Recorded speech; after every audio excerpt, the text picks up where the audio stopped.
सांप एक ऐसा नाम जिससे डर लगना आम है, लेकिन गिरिडीह में एक शख्स है जो इस डर का सामना करता है। मिलिए रॉकी नवल से, सांपों का दोस्त, जानवरों का रखवाला, सांपों का सच्चा रक्षक।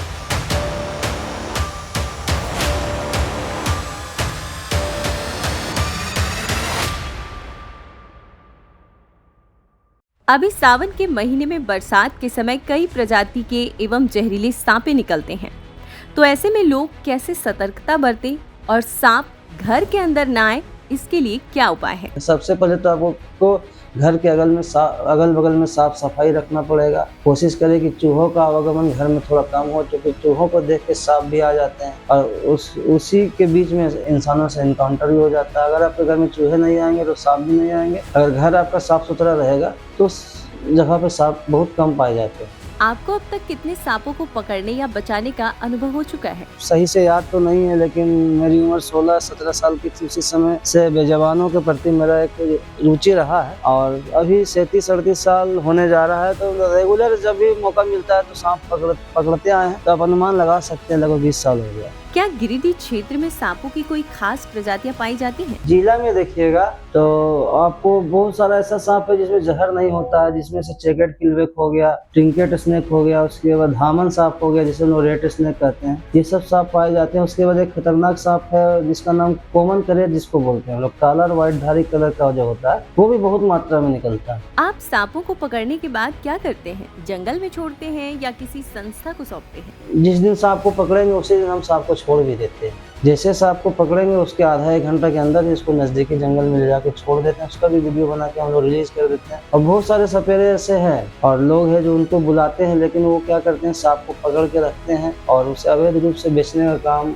और सपेरों को दे के तमाशा वमाशा दिखाने का काम करते हैं। उनका दांत तोड़ देते हैं, उनका जो थैली होता है जहर का वो निकाल देते हैं। तो लोगों से भी अपील होगा कि वैसे लोग से भी दूरी बना के रखें। क्या आपको प्रशासन या वन विभाग से सहयोग मिलता है? सहयोग की अपेक्षा करिएगा तो आपको कार्य में बाधा उत्पन्न हो जाएगी, इसलिए सहयोग की अपेक्षा मत कीजिए। सहयोग आपका शरीर है, आपका भगवान हाथ गोड़ दिए, कमाइए खाइए और समाज सेवा कीजिए। अगर सरकार इतना ही सजग रहती तो कोई ना कोई उपाय तो निकालती। और हम लोग कितना भी कर ले, हम लोग जितना भी करेंगे कम पड़ेगा। ये तो के मुंह में जीरा है, हम लोग पर्सनल कितना कर सकते। सांपों को लेकर आपके जीवन का सबसे यादगार अनुभव क्या रहा?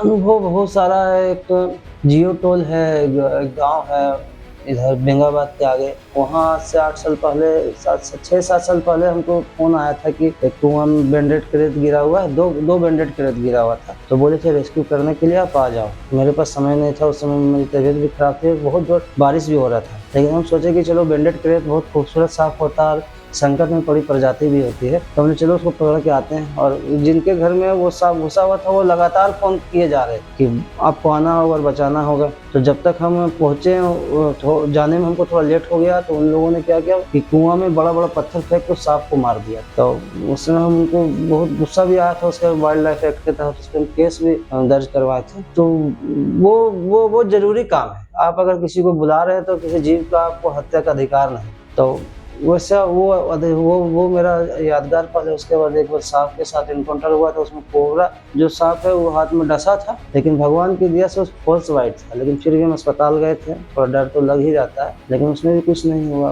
उसके बाद तो रोज पकड़ना ये तो होता ही रहता है। आप जनता को सांपों के प्रति क्या संदेश देना चाहेंगे? देखिए, जनता को यही संदेश देना चाहेंगे कि जिस प्रकार से पृथ्वी में मानव को रहने का अधिकार है, जिस प्रकार से सभी जीव जंतुओं को सम्मान पूर्वक रहने का अधिकार है, उसी प्रकार से सरीसृपों को भी धरती पर रहने का अधिकार है। लेकिन कहीं ना कहीं इस बात को हम लोग भूल चुके हैं। मुझे लगता है कि दुनिया में सबसे संकट में पड़ी प्रजाति कोई होगी तो वो सरीसृप ही हो, क्योंकि इसे अमूमन कोई लोग पसंद नहीं करते हैं। इसे देखते ही लोगों के मन में घृणा की भावना आ जाती है। पता नहीं लोग डर क्यों जाते हैं। उसके बाद डरने के बाद तुरंत उसके प्रति तरह तरह का विचार आने लगता है। उसके बाद फिर वो हिंसक को उतारू हो जाते हैं या फिर सांप को मार देते हैं। तो जैसे आपको भगवान ने ऊपर से नीचे भेजा है, उसी प्रकार सांपों को भी भेजा है। तो आप भी रहिए और उन्हें भी रहने दीजिए, मेरा यही कहना है।